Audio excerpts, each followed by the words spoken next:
To our channel daily vlogs by Krishna. അപ്പോൾ നമ്മൾ കഴിഞ്ഞ വീഡിയോയിൽ പറഞ്ഞതുപോലെ ഇന്ന് മുതൽ നമ്മൾ ഹെയർ കെയർ സ്റ്റാർട്ട് ചെയ്യാണ്. അപ്പം ഹെയർ കെയർ പാക്സ് ഒക്കെ പറയുന്നതിന് മുന്നേ കുറച്ച് ബേസിക് ആയിട്ടുള്ള കാര്യങ്ങൾ പറഞ്ഞിട്ട് അതിൻ്റെ എന്താ പറയുക പാക്കുകളായാലും അല്ലെങ്കിൽ ഹെയറിൽ അപ്ലൈ ചെയ്യേണ്ട സാധനങ്ങളായാലും ഒക്കെ അതിന് ശേഷം പറയാമെന്ന് വിചാരിച്ചു. നമ്മൾ ഹെയർ ശ്രദ്ധിക്കുമ്പോൾ എപ്പോഴും കുറച്ച് കാര്യങ്ങൾ ഇമ്പോർട്ടൻ്റ് ആയിട്ട് നമ്മളെ കയ്യിൽ വേണ്ട കുറച്ച് കാര്യങ്ങളുണ്ട്. അത് ഞാൻ എന്തൊക്കെയാണെന്ന് പറയാം. ഒന്ന്, ഏതെങ്കിലും ഒരു ഹെയർ സിറം നമ്മളെ കയ്യിൽ മസ്റ്റായിട്ട് ഉണ്ടാവണം. ഞാൻ യൂസ് ചെയ്യുന്നത് ശ്രീയാക്സിൻ്റെ ഒരു ഹെയർ സിറമാണ് കേട്ടോ. ഞാൻ കുറച്ച് കാലങ്ങളായിട്ട് ഇതാണ് യൂസ് ചെയ്യുന്നത്. ഏതും എടുക്കാം, നിങ്ങൾക്ക് ഏതാണോ ഇഷ്ടം, നിങ്ങൾക്ക് യൂസ് ചെയ്തിട്ട് ഏതാ നല്ലതെന്ന് തോന്നിയിട്ടുള്ള ഏത് സിറം വേണമെങ്കിലും യൂസ് ചെയ്യാം. ഒരു ഹെയർ സിറം മസ്റ്റായിട്ട് വാങ്ങിക്കാം.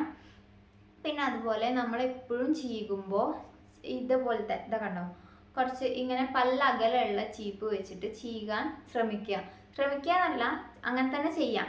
ഇപ്പോൾ എപ്പോഴെങ്കിലും ഒന്ന് ഹെയർ സ്റ്റൈൽ ചെയ്യുമ്പോഴോ അല്ലെങ്കിൽ വല്ല ഫംഗ്ഷനൊക്കെ പോകുമ്പോഴൊക്കെ നന്നായിട്ട് ഹെയർ സ്റ്റൈലൊക്കെ ചെയ്യണമെങ്കിലൊക്കെ ചെറിയ കോമ്പ് തന്നെ വേണം. അങ്ങനത്തെ സമയങ്ങളിൽ എപ്പോഴേലൊക്കെ യൂസ് ചെയ്യുന്നതുകൊണ്ട് തെറ്റില്ല. പക്ഷെ ഡെയിലി യൂസ് ചെയ്യുമ്പോൾ ഡീറ്റാങ്കിൾ ചെയ്യാനൊക്കെ ആണെങ്കിലും ഇങ്ങനത്തെ ചീപ്പ് ഉപയോഗിക്കാൻ ശ്രമിക്കാം. അപ്പം നിർബന്ധമായിട്ടൊരു ഹെയർ സിറവും ഇതേപോലെ ഒരു ചീപ്പും നമ്മുടെ കയ്യിൽ എപ്പോഴും ഉണ്ടായിരിക്കേണ്ടതാണ്. പിന്നെ വേണ്ടതെന്ന് പറഞ്ഞാൽ ഹെയർ ഓയിൽ, ഏതെങ്കിലും ഒരു നല്ല ഹെയർ ഓയിൽ, ഇനിയിപ്പോൾ ഒന്നുമില്ലെങ്കിലും നോർമൽ കോക്കനട്ട് ഓയിൽ ആയാലും മതി. നമ്മൾ ഹെയർ ഓയിൽ എപ്പോഴും ഇടയ്ക്കൊക്കെ അപ്ലൈ ചെയ്യുന്നത് നല്ലതാണ്. ഡെയിലി യൂസ് ചെയ്യണമെന്ന് ഞാൻ പറയുന്നില്ല, നിർബന്ധം പറയുന്നില്ല. കാരണം എന്താണെന്ന് വെച്ചാൽ പലർക്കും പല പോലെയാണ്. ഹെയർ ഓയിൽ യൂസ് ചെയ്യാൻ താല്പര്യമില്ലാത്ത ആൾക്കാരുണ്ടാവും. അങ്ങനെയുള്ളവർ വീക്കിലി വൺസ് എങ്കിലും ഡീപ്പ് ഹെയർ ഓയിൽ ചെയ്തിട്ട് എന്ത് ചെയ്യുക, അത് വാഷ് ഔട്ട് ചെയ്ത് കളയാം. ഹെയർ ഓയിൽ ഒരിക്കലും നമ്മൾ യൂസ് ചെയ്ത് തലയിൽ തേച്ച് കഴിഞ്ഞാൽ അങ്ങനെ വെക്കാൻ പാടില്ല, അത് കഴുകി കളയണം. എത്ര നല്ല ഹെയർ ഓയിൽ ആയാലും ശരി, ഹെയർ ഓയിൽ തലയിൽ തേച്ച് അങ്ങനെ വെച്ചിട്ട് നടന്നു കഴിഞ്ഞാൽ പൊടിയും കാര്യങ്ങളൊക്കെ കൂടുതലായിട്ട് പറ്റി പിടിക്കുകയും അതുമൂലം ഭയങ്കര എന്താ പറയുക ഡാൻഡ്രഫ് പോലുള്ള ബുദ്ധിമുട്ടുകൾ ഉണ്ടാവുകയും ചെയ്യുള്ളൂ. അതേപോലെ പേൻ വളരാനൊക്കെ അത് കൂടുതൽ സാഹചര്യം ഒരുക്കുകയാണ് ചെയ്യുക. അപ്പോൾ ഹെയർ ഓയിൽ ഒരിക്കലും തലയിൽ തേച്ച് വെക്കരുത്. തേക്കുക, ഒരു അരമണിക്കൂർ, കുളിക്കുന്നതിൻ്റെ അരമണിക്കൂർ മുന്നേ തേച്ചിട്ട് അത് വാഷ് ഔട്ട് ചെയ്ത് കളയാൻ നോക്കാം മാക്സിമം. അപ്പോൾ ഇങ്ങനത്തെ ഒരു കോമ്പും ഒരു ഹെയർ സിറവും മസ്റ്റായിട്ട് നമ്മുടെ കയ്യിൽ ഉണ്ടായിരിക്കണം. രണ്ടാമത്തെ കാര്യം എന്ന് പറഞ്ഞാൽ, നമ്മൾ ഹെയർ ഡീറ്റാങ്കിൾ ചെയ്യുമ്പോൾ ഇങ്ങനെ എന്താ പറയുക, ഇങ്ങനെ ഒന്നിച്ച് പിടിച്ച് ചെയ്യുവാണ്ട് ഞാൻ കാണിച്ചു തരാം കേട്ടോ. ഞാൻ ഫോളോ ചെയ്യുന്ന കാര്യമാണ് ഞാൻ പറയുന്നത്. നമ്മൾ ഇങ്ങനെ കുറച്ച് പാർട്ടീഷൻ എടുത്തിട്ട് ഇത് വെച്ചിട്ട് ഇങ്ങനെ ചെയ്യുക, കുറച്ചെടുത്ത് ചെയ്യുക. ഇതിപ്പോൾ ഞാൻ ചീവി ഇട്ടതാണ് കേട്ടോ, ജസ്റ്റ് നിങ്ങളെ കാണിക്കാൻ വേണ്ടിയിട്ട് ചെയ്യാണ്. അതുപോലെ കുറച്ചെടുത്തിട്ട് ഫ്രണ്ടിലേക്ക് ഇടുക. പിന്നെ അടുത്ത പോർഷൻ ബാക്കിൽ നിന്ന് എടുക്കുക. എന്നിട്ട് കുറച്ചായിട്ട് ചീകി എടുക്കുക പതുക്കെ. ഇപ്പോൾ ജട ഉണ്ടെന്ന് തോന്നുകയാണെങ്കിൽ അത് കൈ വെച്ച് ആദ്യം കളഞ്ഞിട്ട് പിന്നീട് ഇതേപോലത്തെ ചീപ്പ് വെച്ച് ഒന്നുകൂടെ ചീവി കൊടുക്കാം. അങ്ങനെ പതുക്കെ വേണം ചീവി എടുക്കാൻ. അതേപോലെ കേളി ഹെയർ ആയിട്ടുള്ള ആൾക്കാർ ആദ്യമേ ഇവിടുന്ന് ഇങ്ങനെ ചീവാൻ നോക്കരുത്. അപ്പോൾ മുടി കൂടുതൽ ഡാമേജ് ആവാൻ സാധ്യതയുണ്ട്. കേളി ഹെയർ ആയിട്ടുള്ള ആൾക്കാർ എപ്പോഴും അടിയിൽ നിന്ന് വേണം ചീകി തുടങ്ങാൻ. അടി മുതൽ ചീകി എടുത്ത് ഡീറ്റാങ്കിൾ ചെയ്ത് കൊണ്ടുവന്നിട്ട് വേണം ഇങ്ങനെ ചെയ്യുവാൻ. കാരണം ആദ്യം അവരുടെ കേളി ഹെയർ ഉള്ളവർക്ക് അത് അറിയായിരിക്കും. അപ്പോൾ അങ്ങനത്തെ ഹെയർ നമ്മൾ ആദ്യമേ ഇങ്ങനെ വലിച്ച് ചീവി കഴിഞ്ഞ് ഇവിടുന്നൊക്കെ പൊട്ടി പോരാനും ജട പിടിച്ച മുടി ഒന്നുകൂടെ കെട്ടുകുടുങ്ങാനൊക്കെ ചാൻസ് ഉണ്ട്. അപ്പോൾ കേളി ഹെയർ ഉള്ളവർ ഒരിക്കലും ഡയറക്റ്റ് ഇങ്ങനെ ചീവരുത്. അടിയിൽ നിന്ന് ഡീറ്റാങ്കിൾ ചെയ്ത് ഇങ്ങനെ കുറച്ചായിട്ട് മുകളിലേക്ക് ചീകിയാണ് വരുന്നത്. അപ്പോൾ അടുത്ത കാര്യം എന്താണെന്ന് വെച്ചാൽ, ഹെയർ ഷാംപൂ വാഷ് ചെയ്യുമ്പോൾ എന്തൊക്കെ കാര്യങ്ങളാണ് ശ്രദ്ധിക്കേണ്ടതെന്ന് പറയാം കേട്ടോ. ഷാംപൂ വാഷ് ചെയ്യുമ്പോൾ എപ്പോഴും അതിൻ്റെ കൂടെ നമ്മളൊരു കണ്ടീഷണറും കൂടെ യൂസ് ചെയ്യേണ്ടതാണ്. പിന്നെ അതുപോലെ ഷാംപൂ നമ്മൾ ഡയറക്റ്റ് സ്കാൽപ്പിലാണ് അപ്ലൈ ചെയ്യേണ്ടത്. അത് എന്താ പറയുക, കയ്യിലെടുത്തിട്ട് ഒന്നായിട്ട് ഇങ്ങനെ നമ്മളെ ഹെയറിലോട്ട് ഭയങ്കരമായിട്ട് അത് കൊടുക്കേണ്ട ആവശ്യമില്ല. സ്കാൽപ്പാണ് ഷാംപൂ ഉപയോഗിച്ച് കഴുകേണ്ടത്. അതുപോലെ തന്നെ ഷാംപൂ ഡയറക്റ്റ് കയ്യിലെടുത്തിട്ട് അങ്ങനെ അപ്ലൈ ചെയ്യരുത്. അത് ഡയല്യൂട്ട് ചെയ്തിട്ട് വേണം. കെമിക്കലായിട്ടുള്ള എന്ത് സാധനം നമ്മളെ ഹെയറിലായിക്കോട്ടെ, ഫേസിലായിക്കോട്ടെ, ബോഡിയിലായിക്കോട്ടെ നമ്മൾ യൂസ് ചെയ്യുമ്പോൾ എപ്പോഴും അത് ഡയല്യൂട്ട് ചെയ്തിട്ട് വേണം യൂസ് ചെയ്യാനായിട്ട്. അപ്പോൾ നമ്മുടെ ഒരു കപ്പിലേക്ക് എത്ര നമ്മളെ ഹെയറിലേക്ക് എത്ര ഷാമ്പു ആവശ്യമുണ്ടോ അതെടുത്തിട്ട് കുറച്ച് വെള്ളം കൂടെ ഒഴിച്ച് ഡൈല്യൂട്ട് ചെയ്തിട്ട് എപ്പോഴും യൂസ് ചെയ്യാൻ നോക്കുക. പിന്നെ ഷാമ്പു വാഷ് കഴിഞ്ഞതിന് ശേഷം ഹെയർ ഒന്ന് ഇങ്ങനെ സ്ക്വീസ് ചെയ്ത് കഴിഞ്ഞിട്ട് വെള്ളം സ്ക്വീസ് ചെയ്ത് കളഞ്ഞതിന് ശേഷം കണ്ടീഷണറും കൂടെ അപ്ലൈ ചെയ്യുക. കണ്ടീഷണർ എപ്പോഴും സ്കാൽപ്പിൽ അപ്ലൈ ചെയ്യരുത്, നമ്മളെ ഹെയറിൽ മാത്രമാണ് കണ്ടീഷണർ അപ്ലൈ ചെയ്യേണ്ടത്. അത് ഈ രണ്ട് കാര്യവും നമ്മൾ ഷാമ്പു വാഷിങ് ചെയ്യുമ്പോൾ ഏറ്റവും കൂടുതൽ ശ്രദ്ധിക്കേണ്ട ഒരു കാര്യമാണ്. പിന്നെ അതുപോലെ തന്നെ അടുത്തത് എന്ന് പറയാനുള്ളത്, നമ്മൾ ഹെയർ തുടയ്ക്കുമ്പോൾ മുടി ഉണക്കാൻ വേണ്ടിയിട്ട് നമ്മൾ ടവലൊക്കെ വെച്ച് ഇങ്ങനെ ഉരയ്ക്കുന്ന ആൾക്കാരുണ്ട്. പ്രത്യേകിച്ച് ബോയ്സ് ഒക്കെ കാണാം തലയിലിട്ട് ഇങ്ങനെ ഇങ്ങനെ ഇങ്ങനെ കാണിച്ചാണ് അവർ. കൂടുതൽ ആൾക്കാരും അങ്ങനത്തെ ആൾക്കാരാണ്. ഹെയർ ഭയങ്കരമായിട്ട് ഡാമേജ് ആക്കാൻ അത് കാരണമാവും. നമ്മൾ ഒരിക്കലും ടവൽ ഉപയോഗിച്ചിട്ട് റഫായിട്ട് മുടിയിൽ ഉരയ്ക്കാൻ പാടില്ല. നമ്മൾ അതിനെങ്ങനെ ഒപ്പിയെടുക്കുകയാണ് വേണ്ടത്. പറ്റുമെങ്കിൽ ഈ സാധാരണ തോർത്തൊക്കെ കുറച്ചുകൂടി ഭയങ്കര റഫാണ്, കൂടുതൽ ആൾക്കാരും തോർത്താണ് ഉപയോഗിക്കാറ് തല തുടയ്ക്കാനായിട്ട്. അതിന് പകരമായിട്ട് മറ്റേ എന്താ പറയുക, നമ്മുടെ മൈക്രോ സോഫ്റ്റ് ടവൽ ഉണ്ടല്ലോ, മൈക്രോ ഫൈബർ ടവൽസ്, അത് ഉപയോഗിക്കുകയാണെങ്കിൽ ഒന്നുകൂടെ നല്ലതായിരിക്കും ഹെയറിന്. അതേപോലെ പെട്ടെന്ന് വെള്ളം ഉണക്കാനും വലിച്ചെടുക്കാനൊക്കെ ആ ടവൽ നമ്മൾ ജസ്റ്റ് തലയിൽ ഇങ്ങനെ കെട്ടി വെച്ചാൽ തന്നെ വെള്ളം അബ്സോർബ് ചെയ്തോളും. അത് അധികം ഭയങ്കരമായിട്ട് നമ്മളിങ്ങനെ തോർത്തി എടുക്കേണ്ട ആവശ്യമൊന്നുമില്ല. അപ്പോൾ മൈക്രോ ഫൈബർ ടവൽസ് യൂസ് ചെയ്യുകയാണെങ്കിൽ ഏറ്റവും നന്നായിരിക്കും. ഇനി അത് വാങ്ങിക്കാൻ പറ്റാത്തവരാണ് സാധാരണ തോർത്താണെങ്കിലും കൂടിയിട്ടും ഭയങ്കരമായിട്ട് ഇങ്ങനെ ഉരയ്ക്കാണ്ടിരിക്കുക, ജസ്റ്റ് ഇങ്ങനെ ഒപ്പി എടുക്കാൻ നോക്കുക വെള്ളം. പിന്നെ അടുത്തത് ശ്രദ്ധിക്കേണ്ട ഒരു കാര്യം, നമ്മൾ ഹെയറിൽ പെൺകുട്ടികൾ, പ്രത്യേകിച്ച് പെൺകുട്ടികൾ, ആൺകുട്ടികൾ അതെ, എപ്പോഴും ഹെയറിൽ ഇങ്ങനെ കളിക്കുന്ന ആൾക്കാരുണ്ട്. ഇവിടെ ഒന്ന് തലോടി ഇവിടെ ഒന്ന് തലോടി ഒന്നിങ്ങനെ ശരിയാക്കി എപ്പോഴും അങ്ങനെ മുടിയിൽ നമ്മളിങ്ങനെ പിടിച്ചുകൊണ്ടിരിക്കുന്നത് നല്ലതല്ല. അത് ഹെയർ റഫാക്കാനും സ്പ്ലിറ്റ്നെസ് വരാനൊക്കെ കാരണമാവും. അപ്പോൾ ഒരു കാരണവശാലും മുടിയിൽ സദാസമയം നമ്മൾ കൈ വെച്ച് കളിക്കാണ്ടിരിക്കുക.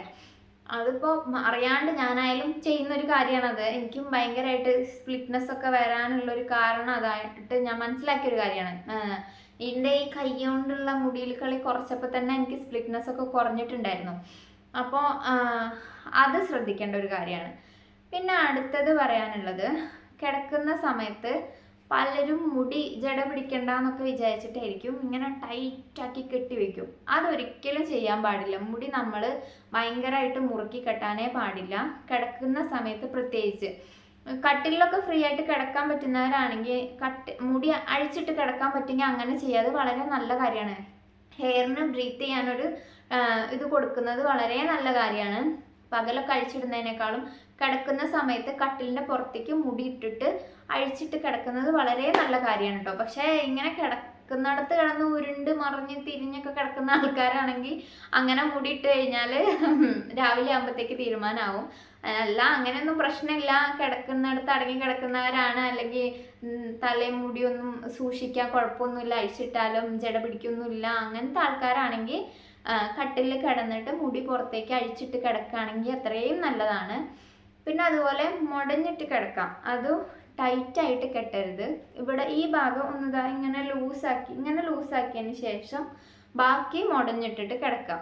പിന്നെ അതേപോലെ നമ്മൾ ഒരു ഹെയർ സിറം വേണമെന്ന് പറഞ്ഞല്ലോ, അപ്പോൾ അത് എങ്ങനെയാണ് യൂസ് ചെയ്യുക, ഞാൻ എങ്ങനെയാണ് യൂസ് ചെയ്യണമെന്ന് വെച്ചാൽ, ഇപ്പോൾ ഞാൻ രാവിലെ കുളിച്ചു, അപ്പോൾ വൈകുന്നേരം ആകുമ്പോഴത്തേക്ക് നമ്മൾ ഹെയർ ഡ്രൈ ആയിട്ടുണ്ടാവും, ഉണങ്ങിയിട്ടുണ്ടാവുമല്ലോ. അപ്പോൾ കിടക്കുന്നതിന് മുന്നേ രാവിലെ ഞാൻ ഹെയർ ഓയിലല്ല ഹെയർ സിറം അപ്ലൈ ചെയ്യാറുണ്ട്. അതെങ്ങനെയാണ് ചെയ്യാറെന്ന് വെച്ചാൽ, 1-2 ഡ്രോപ്പ് എടുക്കും, എന്നിട്ട് അത് നന്നായിട്ട് ഒന്നിങ്ങനെ ആക്കുമ്പോൾ അതൊന്ന് ഹീറ്റ് ആയിക്കോളുമല്ലോ. അപ്പോൾ ഒന്നിങ്ങനെ ആക്കിയതിന് ശേഷം മുടിയുടെ സ്കാൽപ്പിലൊന്നും അത് ആക്കാറില്ല, മുടിയിലാണ് അപ്ലൈ ചെയ്യാറ്. നമ്മളെ ഇവിടെയൊക്കെ ഭയങ്കരമായിട്ട് ഡ്രൈ ആയിട്ടുണ്ട് കേട്ടോ എൻ്റെ ഹെയർ. അപ്പം നമ്മുടെ ഹെയറിൻ്റെ ടിപ്പിലും അതേപോലെ ഇവിടുന്ന് ഇങ്ങോട്ടും സ്കാൽപ്പിൽ ഒരു 1-2 ഇഞ്ച് വിട്ടതിന് ശേഷം ബാക്കി അപ്ലൈ ചെയ്യാൻ നോക്കുക. അപ്പോൾ നമ്മൾ എന്താ പറയുക, ഹെയർ ഓയിൽ തലയിൽ ഇല്ലാത്ത കേട്ടോ, ഹെയർ ഓയിലിൻ്റെ പുറത്ത് ഇതും കൂടെ ചെയ്യണമെന്നില്ല. ഹെയർ ഓയിൽ ഇല്ലാതെ നമ്മളെ മുടിയിൽ വേറെ ഒന്നും ഇല്ലാതിരിക്കുന്ന സമയത്ത് ഇതിട്ടാൽ മതി, ഹെയർ സിറം അപ്ലൈ ചെയ്താൽ മതി. ഓയിലിൻ്റെ പുറത്ത് പിന്നെ സിറം കൂടി തേക്കേണ്ട ആവശ്യമില്ല. അപ്പോൾ നമ്മൾ ഹെയർ രാത്രി കിടക്കുന്നതിന് മുന്നേ രാവിലെ സിറം യൂസ് ചെയ്യാൻ നോക്കുക. അപ്പോൾ സ്പ്ലിറ്റ്നെസ് കൺട്രോൾ ചെയ്യാനും ഹെയർ ഒന്നുകൂടെ സിൽക്കി സ്മൂത്ത് ഒക്കെ ആയിട്ട് ഇരിക്കാനും സിറം കൺസിസ്റ്റൻ്റ് ആയിട്ട് യൂസ് ചെയ്യുന്നത് നല്ലതാണ്. പിന്നെ അടുത്തത് പറയാനുള്ളത് എന്താണെന്ന് വെച്ചാൽ, നമ്മൾ ഈ ക്ലോറിൻ വാട്ടറിലാണ് നമ്മൾ തല കഴുകുന്നത് എന്ന് വെച്ചാൽ ഒരിക്കലും ഡെയിലി തല വാഷ് ചെയ്യാണ്ടിരിക്കുക. ഡെയിലി ആ വെള്ളത്തിൽ മുടി നനയ്ക്കുമ്പോൾ തന്നെ നമുക്ക് ഇതിങ്ങനെ ഊരി വരൽ കൂടും. മുടി കൊഴിച്ചിൽ കൂടാൻ അത് ക്ലോറിൻ നമ്മുടെ മുടിക്ക് നല്ലതല്ല. അപ്പോൾ മുടി കൊഴിച്ചിൽ കൂടും, അതേപോലെ ഡ്രൈനെസ് ഉണ്ടാക്കും, സ്പ്ലിറ്റ്നെസ് വരും ഒക്കെ ചെയ്യും. അപ്പോൾ ക്ലോറിൻ വാട്ടർ ആണെങ്കിൽ ഒരിക്കലും, അതായത് ഈ പൈപ്പ് വെള്ളം എന്ന് പറയുന്ന സംഭവം, അതാണെങ്കിൽ ഒരിക്കലും നമ്മൾ ഡെയിലി അതിൽ തല നനയ്ക്കരുത്. മിനിമം, ഏറ്റവും മിനിമം, അതിൽ കൂടുതൽ നനയ്ക്കാണ്ടിരിക്കാൻ പറ്റുമെങ്കിൽ അങ്ങനെ ചെയ്യാം. എന്നെ സംബന്ധിച്ചിടത്തോളം ഞാൻ ഡെയിലി തല നനച്ച് ശീലമുള്ളതുകൊണ്ട് 2 ദിവസത്തിൽ കൂടുതൽ ഹെയർ നനയ്ക്കാണ്ടിരുന്നാൽ എനിക്ക് തലവേദന വരും. അപ്പോൾ അതുകൊണ്ട് ഞാൻ 2 ദിവസം ഗ്യാപ്പ് ഇട്ടിട്ടാണ് ഹെയർ വാഷ് ചെയ്യാറ്. മാക്സിമം ഒരാഴ്ചയൊക്കെ നനയ്ക്കാണ്ടിരിക്കാൻ പറ്റുമെങ്കിൽ അങ്ങനെ ചെയ്യാം. എനിക്കത് പറ്റാത്തത് കൊണ്ടാണ്, തലവേദന എടുക്കും എന്നുള്ള കാരണം കൊണ്ടാണ്. ഒരുപാട് തല ഡ്രൈ ആയി കഴിയുമ്പോൾ എനിക്ക് തലവേദനിക്കും. അപ്പോൾ അതുകൊണ്ട് ഞാൻ 2 ദിവസം കൂടുമ്പോഴാണ് ഹെയർ വാഷ് ചെയ്യാറ്. അപ്പം അത് ശ്രദ്ധിക്കാം. ഹെയർ വാഷ്, ക്ലോറിൻ വാട്ടറിൽ ഹെയർ വാഷ് ഡെയിലി ചെയ്യാണ്ടിരിക്കുക. പിന്നെ ഈ പുറത്തൊക്കെ പ്രത്യേകിച്ച് പ്രവാസികളായിട്ടുള്ള ആൾക്കാരൊക്കെ, നമ്മൾ ഇപ്പോൾ ബോയ്സിനൊക്കെ ചെയ്യാൻ പറ്റുന്നൊരു കാര്യമാണ്. ഇപ്പോൾ ഈ എന്താ പറയുക, നമ്മളെ മിനറൽ വാട്ടറൊക്കെ അഫോർഡ് ചെയ്യാൻ പറ്റുന്നവരാണെങ്കിൽ ഇപ്പോൾ ആഴ്ചയിൽ ഒരിക്കലൊക്കെ തല നനയ്ക്കുന്നുള്ളൂ എങ്കിൽ ഒരു ബോട്ടിൽ വെള്ളം വാങ്ങിച്ചു കഴിഞ്ഞാൽ അതുകൊണ്ട് നനയ്ക്കാൻ ബുദ്ധിമുട്ടൊന്നുമില്ലല്ലോ. അഫോർഡ് ചെയ്യാൻ പറ്റുന്ന ആൾക്കാർ കേട്ടോ, അങ്ങനെ ചെയ്യാൻ പറ്റുന്നവരാണെങ്കിൽ അങ്ങനെ ചെയ്യാം. ഇപ്പോൾ ബോയ്സിനൊക്കെ എന്ന് പറയുമ്പോൾ ഒരു ബോട്ടിൽ വെള്ളമൊക്കെ ഉണ്ടെങ്കിൽ തല വാഷ് ചെയ്യാൻ പറ്റും. അപ്പം ഒരു 1 ലിറ്ററിൻ്റെ ഒരു ബോട്ടിലൊക്കെ ഉണ്ടെങ്കിൽ വാഷ് ചെയ്യാൻ പറ്റും. അപ്പം അങ്ങനെ വാങ്ങിക്കാൻ പറ്റുന്നുള്ളവരാണെങ്കിൽ അങ്ങനെ വാങ്ങിച്ച് ഉപയോഗിക്കാം. അല്ലാത്തവർ മാക്സിമം എത്ര ദിവസം കഴിഞ്ഞ് തല നനയ്ക്കാൻ പറ്റുമോ അത്രയും ദിവസം കഴിഞ്ഞിട്ട് ഗ്യാപ്പ് ഇട്ടിട്ട് ഹെയർ വാഷ് ചെയ്യാം. അപ്പോൾ ഇത്രയും കാര്യങ്ങളൊക്കെയാണ് നമ്മൾ ഹെയർ കെയറിൽ ബേസിക്കായിട്ട് ശ്രദ്ധിക്കേണ്ട കാര്യങ്ങൾ. അപ്പോൾ ഇനിയിപ്പം നമ്മൾ പെട്ടെന്ന് കുറേ പാക്കുകളും കാര്യങ്ങളൊക്കെ പറയുന്നതിനേക്കാളും ആദ്യം നമ്മൾ ശ്രദ്ധിക്കേണ്ട കാര്യങ്ങളൊക്കെ പറഞ്ഞിട്ട് തുടങ്ങാമെന്ന് വിചാരിച്ചിട്ടാണ് ഇങ്ങനെ ഒരു വീഡിയോ ചെയ്തത്. ഞാൻ ഇതിൽ കണ്ടിന്യൂസ് ആയിട്ട് ഒരു പാക്കും കൂടെ പറയാമെന്ന് വിചാരിച്ചിട്ടുണ്ടായിരുന്നു. പക്ഷേ അത്യാവശ്യം എല്ലാ കാര്യങ്ങളും പറഞ്ഞു വന്നപ്പോൾ തന്നെ വീഡിയോ കുറച്ച് ലെങ്തി ആയി തോന്നുന്നു. ഞാനൊരു 10 മിനിറ്റിൻ്റെ ഉള്ളിൽ നിർത്തണം എന്ന് വിചാരിച്ചിട്ടാണ്. കാരണം ഒരുപാട് ലോങ് ആയി കഴിഞ്ഞാൽ അത് കാണുന്നവർക്കും ബോറടിക്കും, പറയുന്ന എനിക്കും ബോറടിക്കും.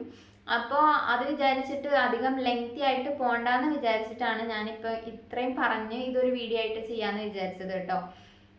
അപ്പോൾ എല്ലാവരും ഈ കാര്യങ്ങൾ ആദ്യമേ ഫോളോ ചെയ്യുക. നമ്മൾ എന്താ പറയുക, ഹെയർ എപ്പോഴും ചെയ്യേണ്ട കാര്യങ്ങളും ചെയ്യേണ്ടാത്ത കാര്യങ്ങളും മനസ്സിലാക്കി വെക്കുക. മുടി നന്നായിട്ട് വളരാൻ വേണ്ടിയിട്ട് നമ്മൾ എന്തൊക്കെ മിസ്റ്റേക്കാണ് ചെയ്യുന്നതെന്നുള്ളത് ആദ്യം നമ്മൾ മനസ്സിലാക്കുക. നമ്മളെ ഹെയറിൻ്റെ പ്രോബ്ലംസ് നമുക്കാണ് അറിയാം. അപ്പം അത് വരാനുണ്ടായ കാരണം എന്താണെന്ന് നമ്മൾ തന്നെ കണ്ടുപിടിച്ച് അത് ട്രീറ്റ് ചെയ്യുമ്പോഴാണ് ഹെയർ നന്നായിട്ട് വളരുക. ഇപ്പം എൻ്റെ മുടിയിൽ സ്പ്ലിറ്റ്നെസ് വന്നാൽ ചിലപ്പോൾ ഞാനത് കുറേ കളിക്കുന്നതുകൊണ്ടായിരിക്കും, അല്ലെങ്കിൽ മുടി എപ്പോഴും അഴിച്ചിടുന്നതുകൊണ്ടായിരിക്കും. അങ്ങനെ നമുക്ക് മനസ്സിലാവുമല്ലോ നമ്മുടെ മുടിയിൽ ഈ പ്രശ്നം വന്നത് എന്തുകൊണ്ടാണെന്ന് നമ്മൾ മനസ്സിലാക്കുക. എന്നിട്ട് അതിന് വേണ്ട കാര്യങ്ങൾ ചെയ്യുമ്പോഴാണ് ബെറ്റർ റിസൾട്ട് വരിക. അപ്പോൾ ബേസിക് ആയിട്ടുള്ള കാര്യങ്ങളൊക്കെയാണ് ഞാനിപ്പോൾ പറഞ്ഞത്. ഇപ്പോൾ കുറച്ച് കാലങ്ങളായിട്ട് ഞാൻ ഫോളോ ചെയ്യുന്ന കാര്യമാണ് ഇതൊക്കെ. അപ്പോൾ എന്താ പറയുക, നിങ്ങൾക്കും ഇത് യൂസ്ഫുൾ ആവുമെന്ന് വിചാരിക്കുന്നു. യൂസ്ഫുൾ ആയിട്ടുണ്ടെങ്കിൽ നമ്മുടെ വീഡിയോ ഒന്ന് ലൈക്ക് ചെയ്യുക. അതുപോലെ പുതിയതായിട്ട് ആരെങ്കിലും ഈ വീഡിയോ കാണുന്നുണ്ടെങ്കിൽ അവർ നമ്മളെ വീഡിയോ ഒന്ന്, നമ്മളെ ചാനൽ ഒന്ന് സബ്സ്ക്രൈബ് ചെയ്യുക. നിങ്ങൾക്ക് എന്തെങ്കിലും സജഷൻസ് ഹെയറിനെ കുറിച്ചായാലും അല്ലെങ്കിൽ ഇനി വരുന്ന വീഡിയോസ് ഇങ്ങനെ ഉള്ളതായിരിക്കണം അല്ലെങ്കിൽ എന്തെങ്കിലും സജഷൻസ് ഒക്കെ ഉണ്ടെങ്കിൽ അത് കമൻറ്റിലൂടെ നമ്മളോട് പറയാം. അപ്പോൾ അതിനനുസരിച്ച് ഞാനിപ്പോൾ സ്റ്റാർട്ട് ചെയ്തിട്ടേ ഉള്ളൂ യൂട്യൂബ്. അപ്പോൾ വീഡിയോസൊക്കെ ഇടുന്നത് തുടങ്ങിയിട്ടേ ഉള്ളൂ. അപ്പം എനിക്കും ഇതിനെക്കുറിച്ച് കൂടുതൽ പഠിക്കേണ്ടിയിരിക്കുന്നു. ഇതിൻ്റെ ടെക്നിക്കലായിട്ടുള്ള കാര്യങ്ങളൊക്കെ, വീഡിയോസ് ഇടുന്നതായാലും ഷൂട്ട് ചെയ്യുന്നതായാലും എഡിറ്റിംഗ് ആയാലും അങ്ങനത്തെ കാര്യങ്ങളൊക്കെ ഞാൻ പഠിച്ചു വരുന്നേ ഉള്ളൂ. അപ്പോൾ നിങ്ങൾക്ക് എന്തെങ്കിലും സജഷൻസ് ഉണ്ടെങ്കിൽ അത് പറയാവുന്നതാണ്. അപ്പോൾ ഇന്നത്തെ വീഡിയോ ഇത്രയേ ഉള്ളൂ. പുതിയൊരു വീഡിയോ ആയിട്ട് നമ്മൾ വീണ്ടും വരുന്നതായിരിക്കും.